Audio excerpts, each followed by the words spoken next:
Apocalipsis 2, 8 al 11. Carta a la iglesia de Esmirna. De las meditaciones sobre el libro de la Revelación de Adrien von Speer. Apocalipsis 2, 8. Escribe al ángel de la iglesia de Esmirna. Estas son las palabras del primero y del último, que estuvo muerto y resucitó. La tarea de Juan continúa inmediatamente. Su participación en las palabras y promesas del Señor es tal que no tiene tiempo para considerar en detalle su contenido ni su significado. Se encuentra en el estado de quien adquiere constantemente nuevos conocimientos y al mismo tiempo debe estar disponible para seguir aprendiendo. Es como alguien que debe adquirir continuamente nuevos conocimientos sin poder saborear los frutos de su conocimiento, que debe dejar que otros exploten sus descubrimientos. Juan no puede abandonar el plano del éxtasis para contemplar en la tierra lo que ha recibido, como tampoco se le concede una estancia más larga en el cielo.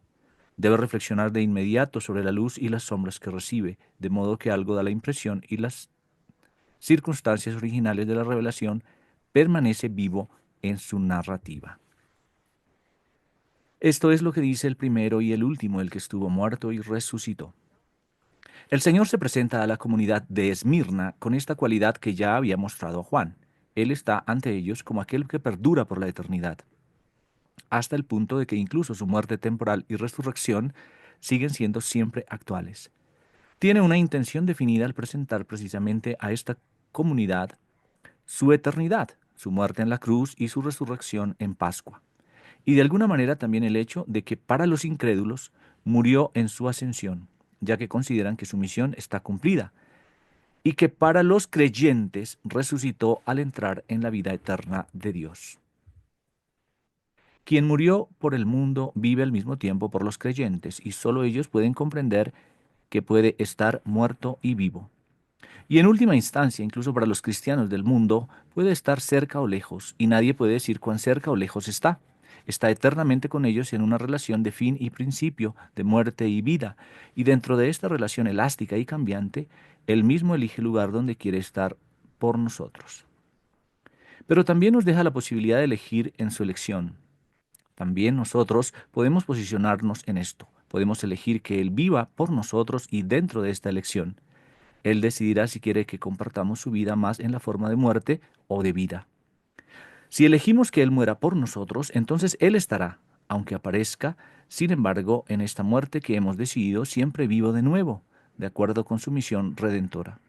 Así, por ejemplo, quienes no creen, quienes han decidido que Él murió por ellos, se sienten continuamente conmovidos por la posibilidad viva del amor cristiano en otras personas, que en apariencia viven la misma vida que ellos. ¿Qué impulsa a estas personas a vivir? ¿De dónde sacan la fuerza para tal amor? ¿Podría el que había muerto haber resucitado en ellos?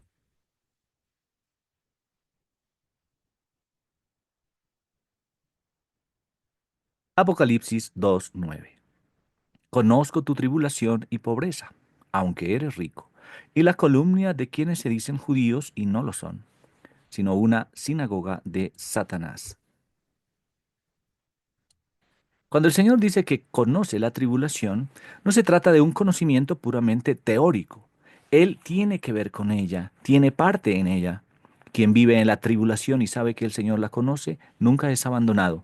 El Señor está allí llevándola consigo y asegura que el camino de la tribulación es un camino verdaderamente cristiano. Pero el Señor no se angustia ni se preocupa morbosamente por la tribulación. Así, dos cristianos que teniendo que soportar un sufrimiento que les es asignado, caminan juntos en este sufrimiento, se animan y se apoyan mutuamente. Así también, el Señor y sus discípulos. Que sea duro no significa que no sea hermoso. Esmirna no querrá sufrir menos después de recibir esta carta, porque el Señor conoce bien cuál es su problema, y por lo tanto todo está en orden. Y tu pobreza. La comunidad es pobre, debe soportar dolorosamente vivir la privación. Aunque eres rico, su pobreza se explica por su riqueza. Es rica en gracia y desea vivir en la pobreza del Señor. Su riqueza en gracia le permite ser pobre, hace deseable la pobreza. Tiene ingresos materiales, pero se distribuyen.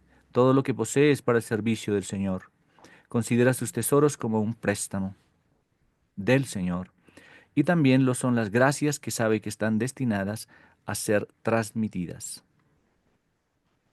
Y la calumnia de quienes se dicen ser judíos, pero no lo son. El desprecio al que es sometida forma parte de sus pruebas. Es en parte objeto de burla precisamente porque no permanece rica, porque sus riquezas solo pasan por sus manos sin quedarse allí. Los calumniadores son judíos, pero no lo son. Desde la venida del Señor ya no se puede ser judío una vez que se ha escuchado la buena nueva. Solo se puede ser judío si aún no se lo ha escuchado, si aún se está dispuesto a recibir al Señor.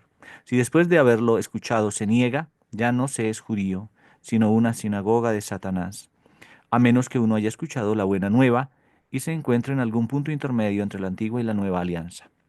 Los judíos poseían la antigua alianza, pero la nueva no es una simple continuación de la antigua. Existe una elección entre ambas. Y quien rechaza la nueva es rechazado, y es rechazado cada vez más cuanto más persiste en su rechazo. Cuanto más gracia se desborda en la nueva, más se abre el abismo del endurecimiento en la antigua. La oferta que el Señor hace aquí a los judíos a través de la comunidad de Esmirna es una oferta de amor supremo. Y la respuesta nunca puede ser neutral. Quien no dice sí al amor, nunca vuelve a ser quien era. Se ha desviado, se seca en la letra que ha favorecido en detrimento del espíritu, una letra que se vuelve cada vez más literal. Quien rechaza la oferta decisiva que Dios le hace a los 20 años, no puede regresar al estado de gracia de sus 15, y toda su vida posterior es una desecación progresiva. Satanás se establece inmediatamente donde quiera que se pronuncia el no decisivo. El Señor crece en quien dice sí y Satanás en quien dice no. Quizás estos judíos eran más felices mientras la gracia del Señor aún no se las había ofrecido. Pero el Señor tiene derecho a cuestionar incluso cuando sabe que la respuesta será negativa. Toma este derecho del paraíso, donde el hombre ya tenía la posibilidad de rechazar la oferta de gracia. Los judíos no están en una situación diferente a la de Adán y Eva, quienes podrían haber obedecido y quienes, debido a su desobediencia, fueron expulsados del paraíso. Esto también explica que el cristiano, poseedor de la verdad, no tenga derecho a silenciarla, aun sabiendo que su testimonio traerá desgracias. Su misión es sembrar la fe y debe cumplirla fundamentalmente sin pretender perdonar al mundo.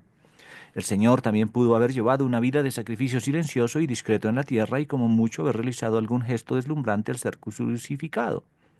Así pudo haber tenido la docena de discípulos que ganó con su predicación sin privar al resto del pueblo judío de su fundamento. Pues cada vez que hablaba al pueblo, se granjeaba muchos más enemigos que seguidores. Pero este era el plan de Dios, separar constantemente, con su palabra, el sí del no. Y si la iglesia vive en obediencia al Señor, no debe dejarse intimidar por la decisión, no debe dejar que desaparezcan toda buena voluntad y buenos sentimientos, aun sabiendo que sus palabras conducirán a la extinción y no al desarrollo de ciertas gracias latentes. Así en la iglesia hay una multitud de santurrones que se estancan como pueden, escuchan sermones vagos, hablan monótonamente, indiscretamente durante las confesiones y hacen más o menos lo que se les dice. Entonces aparece un predicador que echa por tierra todo esto al confrontar a la gente con las exigencias crudas y definitivas del Evangelio. Es muy posible entonces que la mayoría de la comunidad se rebele y tome la decisión interior de no seguirlo. Muchos incluso dejen de practicarlo. Y sin embargo, el predicador tenía razón. Siempre quisiera cambiar las cosas con espíritu cristiano. Que él también estaba dispuesto a soportar la carga que impuso, que pidió al Señor en oración que concediera a los fieles, en medio de esta excesiva exigencia, la gracia para soportarla. Porque esto es lo que hizo el Señor. Cargó con todo el peso de la carga que impuso a los judíos. No sería cristiano exaltarse con la predicación mientras se absuelve de toda responsabilidad. Quien asuma tal misión debe estar dispuesto a soportar toda la penitencia que exige: humildad, abnegación y ascetismo. Nada exige tanta humildad como la proclamación de la palabra, pues uno está obligado a expresarla sin debilitarla, y así dar testimonio de que nunca le ha correspondido plenamente. Pero cuanto más profunda sea la humildad, mayor debe ser también la disposición a asumir esta carencia, y mayor también la capacidad de proclamar la palabra.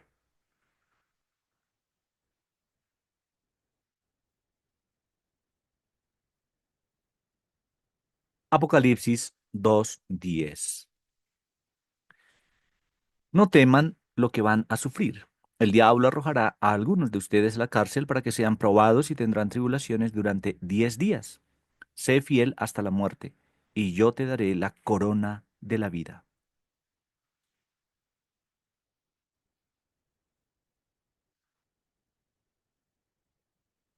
Más aún que antes, el Señor demuestra aquí que conoce el sufrimiento de la comunidad, que lo ha previsto y que por lo tanto es inútil preocuparse. Un sufrimiento que Él conoce y que autoriza es verdaderamente un sufrimiento cristiano. Y más aún, al sufrir en la cruz, anticipó y experimentó de antemano algo del sufrimiento de todo cristiano. Por eso todo sufrimiento soportado en su nombre se encuentra en él. Un sufrimiento de soledad se encuentra en la soledad de su pasión. Quien sufre solo no puede decir que soporta toda la soledad. Está con el Señor que sufrió solo por todos. No se puede medir la parte que sufre una persona en particular, porque el Señor lo sufrió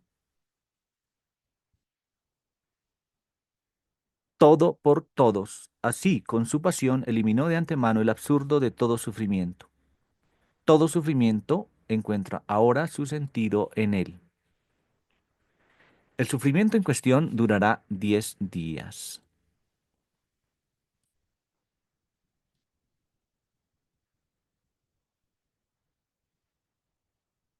El Señor anuncia su fin con antelación.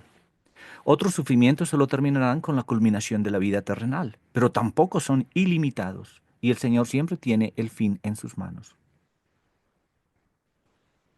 El diablo infligirá este sufrimiento a la comunidad encarcelando a algunos. Pero esto ocurrirá en nombre de Cristo. Toda comunidad debe sufrir cuando algunos de sus miembros son oprimidos, pero no debe desesperar, pues debe ser puesta a prueba. Debe saber que así está cumpliendo algo del Señor, y dado que el Señor predice su fin, es aún más claro cómo todo se decide en Él. Los que son probados son tanto los libres como los que están en prisión, pues están unidos por estos vínculos extremadamente fuertes de comunión, de fe y prueba. La forma del sufrimiento. La tarea es diferente para cada uno, pero el sufrimiento que debe soportar es común. Sé fiel hasta la muerte.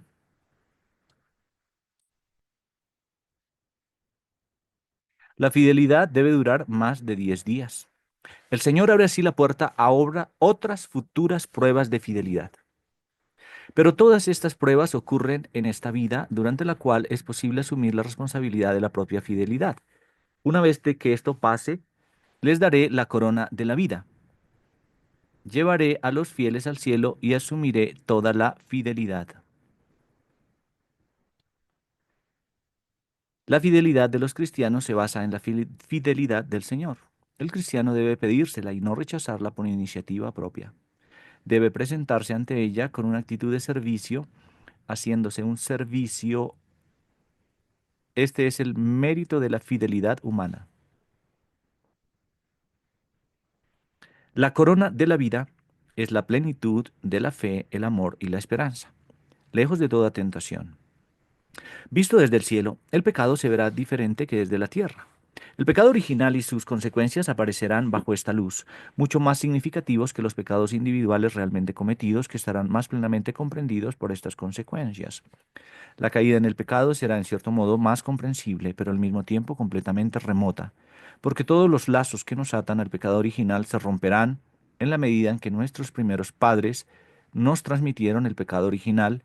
Hemos heredado una mayor adicción al pecado que ellos. Ya hemos caído en ellos, tenemos una cierta relación de antemano con todos los pecados concebibles, mientras que nuestros primeros padres fueron, por así decirlos, arrastrados al pecado por un hilo. Siempre han existido hilos dentro de nosotros en todas direcciones hacia todos los pecados posibles. Estos son los hilos que deben desatarse con la gracia del bautismo y todas las demás gracias personales o sacramentales. Intentar ser fiel en la tierra no significa solo evitar errores graves y veniales, sino sobre todo esforzarnos constantemente por separarnos de lo que nos ata a la codicia, al pecado original. No es particularmente meritorio no robar esa suma de dinero que necesito hoy, no ceder a ese pecado presente. Lo que sí sería meritorio, al contrario, sería no dispersar toda mi atención y pensamientos en los medios para obtener esa suma, para preservar la libertad y el autocontrol. El bautismo ha cortado fundamentalmente las ataduras que nos enredaban en el pecado original, pero aún tenemos que quitarlas y liberarnos de ellas definitivamente.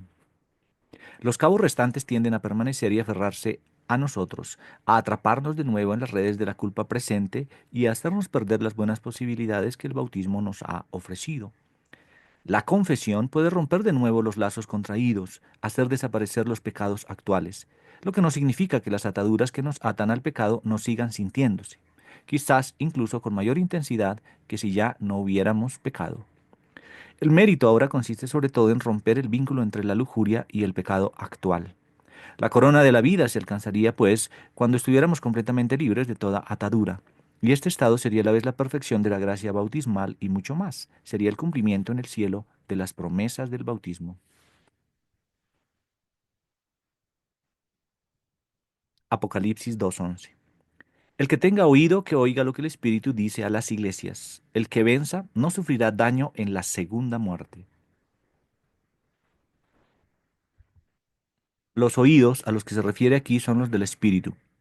Los sentidos orientados hacia el espíritu deben permanecer orientados para que la mente humana perciba lo que dice el Espíritu Divino. Y el Espíritu habla en la persona del Señor, quien aparece aquí por mandato del Espíritu. Alguien que tiene el espíritu de conocimiento y el Espíritu habla, por así decirlo, a través de él, sin involucrar al Señor encarnado en lo que dice, como cuando se le pide a un niño que recite algo que no entiende. El Señor tampoco busca integrar lo que el Espíritu dice a través de él y su persona encarnada. El que venza no sufrirá daño en de la segunda muerte. Después de la muerte humana, podrá entrar en la justicia de Dios y en el amor del Padre, del Hijo y del Espíritu. No tendrá que soportar el tiempo de espera y preparación, el tiempo de purificación, el juicio y la impaciente y dolorosa espera del juicio.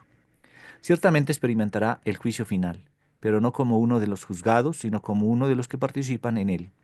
Se le arrojará el conocimiento infinitamente doloroso de los fracasos de su vida terrenal. Ahora bien, esta es la esencia misma del purgatorio.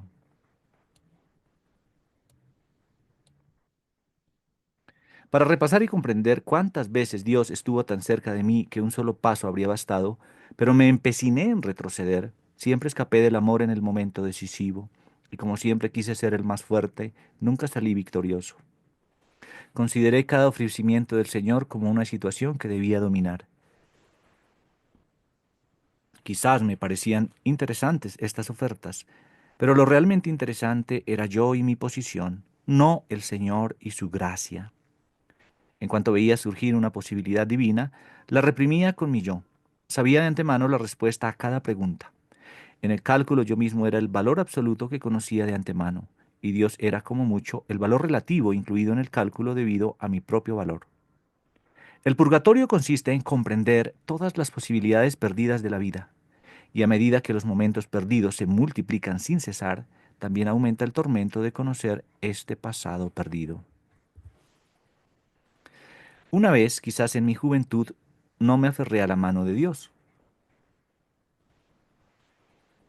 Más tarde se me ofrece un puente para cruzar hacia la orilla derecha, pero pienso, ¿cómo podría cruzar este puente hoy yo que una vez no me aferré a la mano de Dios? Y más tarde aún, ¿cómo puedo cruzar a la otra orilla si perdí la oportunidad de cruzar el puente y ya no hay puente? Con cada nuevo rechazo, falta un eslabón en la cadena. El conocimiento de la segunda muerte me muestra claramente que es demasiado tarde, así como que una primera respuesta positiva podría haber engendrado una segunda, y así sucesivamente. El purgatorio es como una confesión exhaustiva, donde el Señor sería el confesor que revela uno tras otro y cada vez con mayor profundidad los pecados olvidados. Y al ver, percibo por primera vez cuán pecaminoso fue todo, y con la percepción llega el conocimiento, y con el conocimiento la amargura, y poco a poco el arrepentimiento, un verdadero arrepentimiento por el Señor. El que gana es el que lucha con seriedad. Toda batalla librada por el Señor ya es considerada una victoria para Él. Y si una persona lucha con humildad, no caerá. Incluso las pequeñas decepciones y contratiempos que puedan surgir son utilizados por el Señor para fortalecerla. Una lucha honesta ya es una victoria para los cristianos. El Señor la acepta y forja la unidad entre su amor y nuestro intento de amar. Su amor, una vez arraigado en nosotros, jamás puede contribuir a la derrota. Y así podemos vencer y triunfar porque el Hijo ha implantado su amor en nosotros. Y el Padre puede considerarnos vencedores por medio del Hijo. La segunda muerte no afligirá al vencedor. Por lo tanto, no puede ser derrotado después. Sus principios de amor, fe y esperanza, ya consumados por el Señor, se consideran indiscutiblemente cumplidos. Será como si realmente hubiera vivido en amor, fe y esperanza, y nadie podrá distinguir lo que el Señor le ha ofrecido de su propia contribución.